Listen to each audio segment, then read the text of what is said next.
Such a lovely, touching movie, that, isn't it? Yeah. Every time you see it. And it's 9 years since you made that. Yeah, almost 10 years.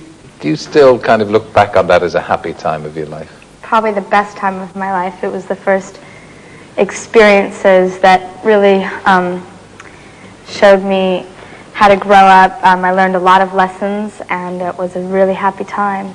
Did you? You made friends on the set. You taught. I mean, you were young enough to think of E.T. as a real alien, as a real person. Yeah. Oh, I believed he was one of my best friends in the whole world, and sometimes I still think he is, but he was really important to me. Did you go and talk to the dummy and as if it was a real person? Yeah, I would eat my lunch with him every day. Oh, you were a mature 6 when you made the film.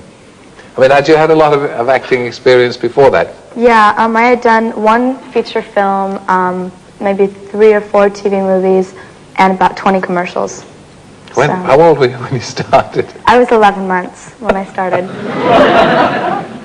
I mean, did your mother want you to be an actress? Well, a friend suggested that she take me on this audition when I was 11 months for a Puppy Chow commercial. And I went in and the dog bit me on the nose. And everybody freaked and stood still, and I started laughing, and I got the commercial.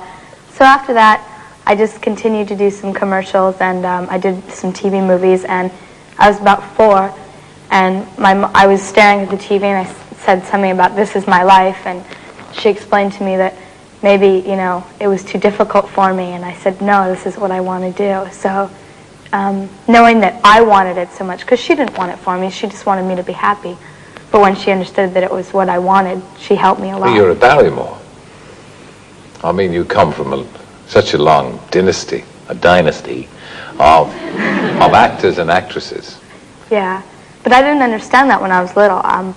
My name was just my last name, and I was explained many times that my family was a very big acting family and the Shakespearean theater, but I never really understood. And then as I got older, my mother would show me more work of my family. Of course, your progress downhill from the time you were about 9 has been pretty well documented, but in a sense, it's good to hear it again because it can be a lesson and it can help other young people. I mean, how old were you when you first had alcohol?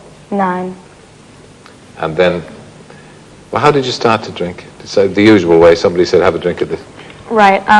Well, I had grown up very fast, and it's not very normal to see a 9-year-old at a big Hollywood party drinking.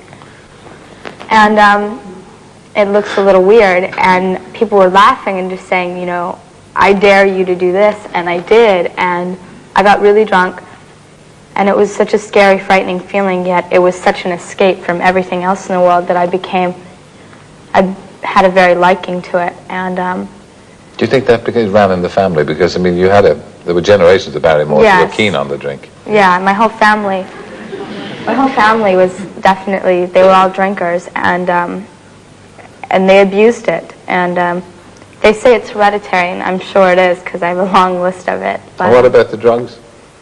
That started when I was around 10 and 11, and 10? Who gave you your first drug, for goodness sake? As I said then, they were friends, but they weren't really friends. And to me, it just seemed normal. All the people I were around did it, and I thought it was a way of life that was just normal to be living. Well, I mean, the people you were around weren't the same age as you. They weren't. No, I always had older friends. I was always with a very advanced, older crowd from when I was about 6. How did you feel? You must have felt, they must have made you feel good.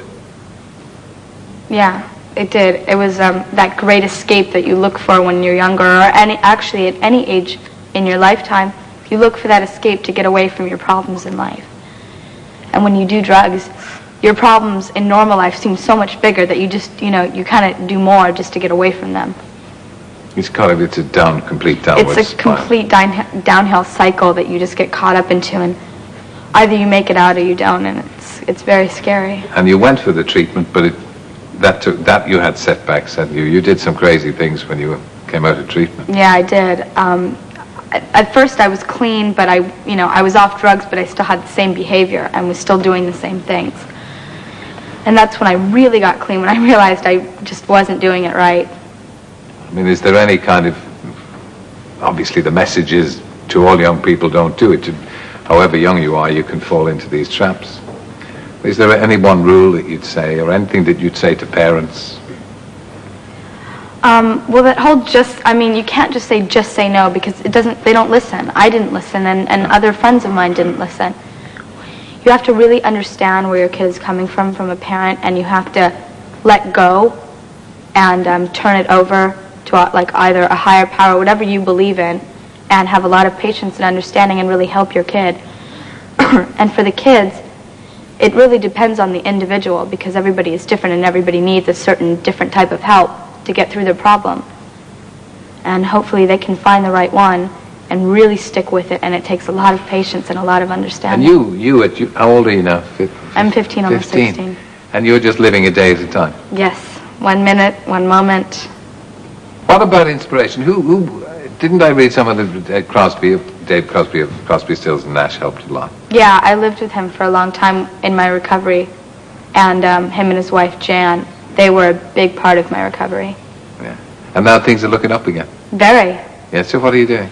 I just finished a film that I shot for 3 months, doing it for 3 months, and it went very difficult. It was a very difficult shoot, but it went really well, and the cast and crew stuck real close together to get through it, and it went really well, and I'm very excited about it. Yeah. What's that going to be called?